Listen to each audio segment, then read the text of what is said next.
Welcome to JJ Sports Talk, the channel for the sports you love.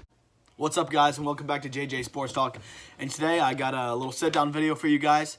I haven't done one of these in a long time, but I figured it'd be a little cool thing to do. Maybe talk about some sports here for a little bit. So this won't be a long video. I just had some things that I really thought that I should talk about regarding college football. So this is a college football video. Yeah, and I mean, I'm not going to sit here and blab to you guys for a long time, so I might as well get to the point. And we have our trivia question, which I haven't done one of these in a long time. But if you haven't known, this trivia question corresponds with something big that I'm talking about in the video. So the trivia question is, when was the last time that Michigan and Ohio State didn't play the game or the football game that's very famous, the very famous rivalry game? I will tell you guys that answer at the end of the video. But you can have the video to think about it, maybe even type it in the comments if you know the answer. So, the first thing I want to talk about, if you haven't heard today, Michigan has canceled the famous rivalry game against Ohio State because they've had COVID issues. And obviously, I'm going to try to stay as biased as I can because I'm a huge Ohio State fan. But I am a little disappointed right now in many ways. But I'm going to talk as the college football fan first rather than the Ohio State fan. So as a college football fan, it sucks because this is a rivalry that is pretty cool. You know, it doesn't matter who's good, who's bad. It's going to be a competitive game always. It really is it's going to affect some things for the future though. That a lot more than people think about. I think as a college football fan, how this is going to affect Harbaugh, because I saw some things on the news today about how he hasn't had talks about his job yet, and his contract expires in 2021, so who knows what could happen with Harbaugh's job. But, you know, I'm a little interested to see how things roll with Michigan up there, because obviously there's going to be, are they too afraid to play them? Because, I mean, Ohio State, they're pretty good, and the question could have come, is Michigan too afraid to play Ohio State? And I won't answer that, but obviously the question arises because teams have done it. Like Florida State goes in to play Clemson, and they canceled, but the news said that basically there wasn't enough COVID that they didn't have to cancel, that was just a thing because one player tested positive and they shut everything down and canceled, and Dabo was not happy about that. That being Dabo Swinney from Clemson, their head coach. He wasn't happy. He said that they could have played that game. That wasn't a shutdown protocol, but that's up for your opinion, Judge. I'm not a doctor. But who knows? So now I'm going to speak to you as the Ohio State fan. Well, kind of half and half. But this affects the Big Ten championship a lot. So on the other side of the Big Ten is Northwestern, unless Northwestern slips up. But they're going to play in the Big Ten title game from the other side. From the Ohio State side, which I think it's the East. Yeah, I think it's the East. Big Ten East, maybe. I could be wrong. But let's think about it. So there's two sides, and then both sides play the championship. Basically, the Big Ten before the season set a minimum of 6 games to play in the championship based on how much teams play. Ohio State had played 5 games going into because they had 2 games canceled. They had 5 games. They had to play Michigan to get 6 games, and Michigan canceled. So this is a Tuesday right now. So my thought is that they have a long time to reschedule a game and maybe get a game with someone else so that they can qualify for the Big Ten championship. But Ryan Day, the Ohio State's head coach, said that they're going to talk with the Big Ten, and I think maybe ADs or coaches are meeting tomorrow, I think something like that, are meeting to discuss that. Now, who knows if the other schools are even going to support changing the qualifications. But I, for one, think that, you know, it's interesting that Ohio State is going to get penalized for Michigan canceling. Now, I think that, I mean, even if Michigan cancels so early that we should be able to schedule another game, that's what I would be doing if I was Ohio State. I'd be looking for another game to play. And maybe even a competitive game. If you schedule, I mean, think about it. You schedule Texas A&M on your schedule. That's a heck of a game. And then if you win, then you're basically in the playoff. Because if you win that game and you win the Big Ten championship, you're in. I mean, that creates a lot of controversy. That's all I'm going to say. So we'll see what happens there. Obviously, this is Tuesday. There's a lot more time. And we'll see what happens with Ohio State. Maybe they play in the Big Ten championship. If not, Indiana will play for the other side if Ohio State is not in. So there's that. And a quick thing now, on to my second topic. The Coastal Carolina Chanticleers, big win. They played BYU this weekend. They won 22-17. I'm all in on the Chanticleers, baby. What a win for this team. Man, the Mullets versus Mormons. Holy crap. That was the model for the game. It was kind of a playoff Catholics versus convicts, but Mormons versus Mullets, because they're very famous for the mullet haircut that they have on their team. There's some outstanding players in this game. Like I'll start with Zach Wilson, obviously a very good quarterback, Heisman contender from BYU. Obviously going to be picked in the draft at some point. He went 19 for 30, 240 passing yards, touchdown, and an interception. The interception obviously came before halftime when he was planted in the ground by multiple Coastal Carolina games. Chanticleers. He had 10 carries, 55 rushing yards. And then some other players from the team. Dax Milne had 6 receptions, 106 yards, 1 TD. And Tyler Tegear, I probably pronounced that wrong, but he was their running back. He's pretty good, man. 3 carries, 106 yards, 1 touchdown. And then they ended up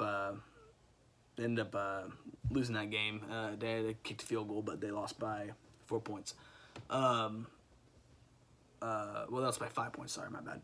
But basically, that was BYU. BYU played good. They're a really good team, but the Coastal was supposed to play Liberty, and then that guy even got canceled. So BYU stepped in on like a Thursday and said, we'll play him.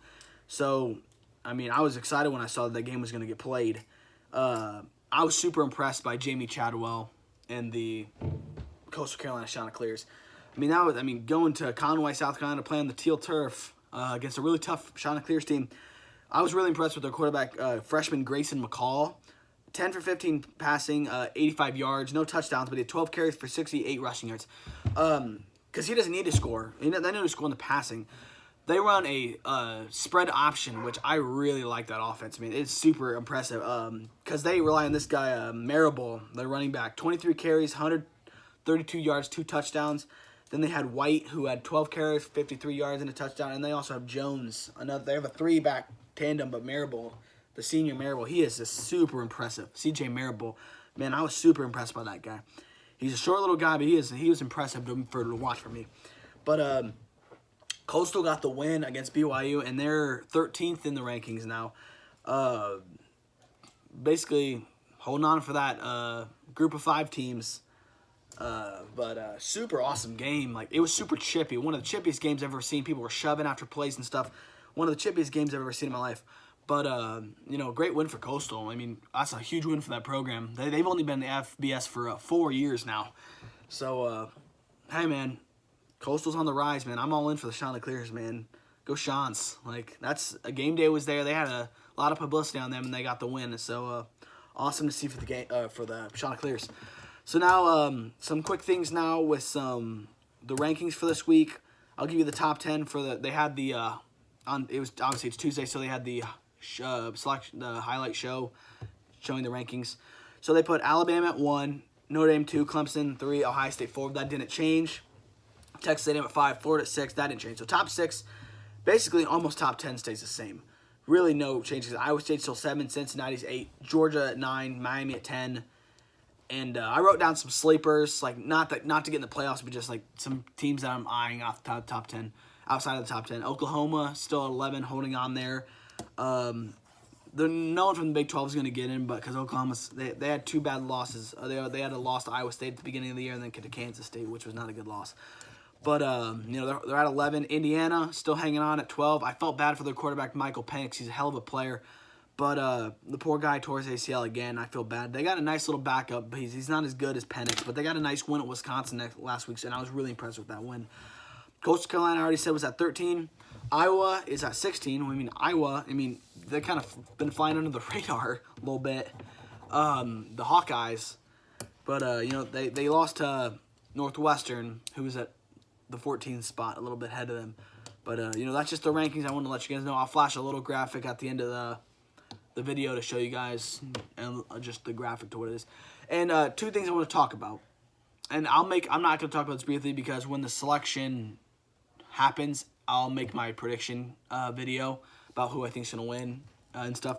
But the title game previews: Clemson versus Notre Dame 2-3, Alabama Florida 1-6. Man, that's gonna be. Those are the games because it's anticipated. Clemson, Notre Dame have already clinched the ACC, and then Florida is most likely going to play Alabama unless any slip-ups, which I don't anticipate.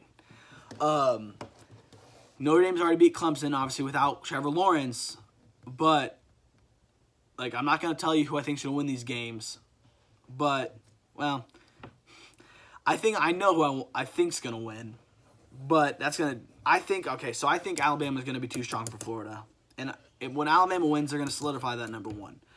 Clemson Notre Dame is the one I'm debating about, and that it could change.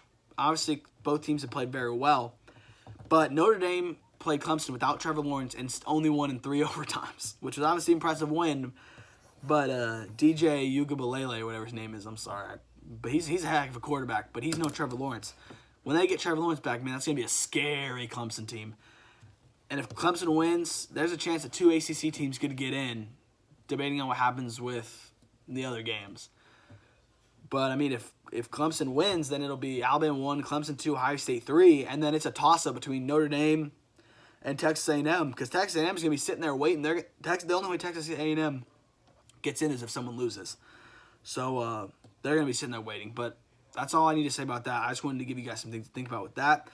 I'll have videos on that once all those games are done, on the playoff and who gets in and stuff.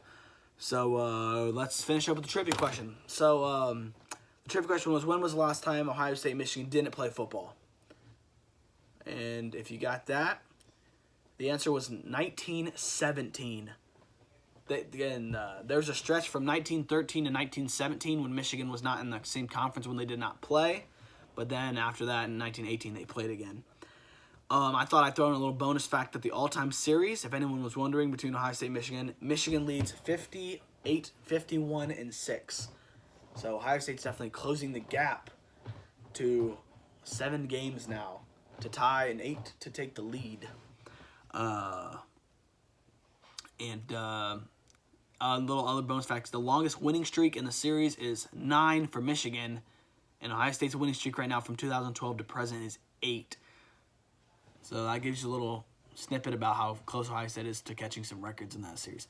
But it won't happen this year, unfortunately, and which kind of makes me mad because I always love watching that game. It's a little tradition of mine. But, yeah, otherwise I got nothing else to tell you. Thank you guys for watching JJ Sports Talk. Goodbye.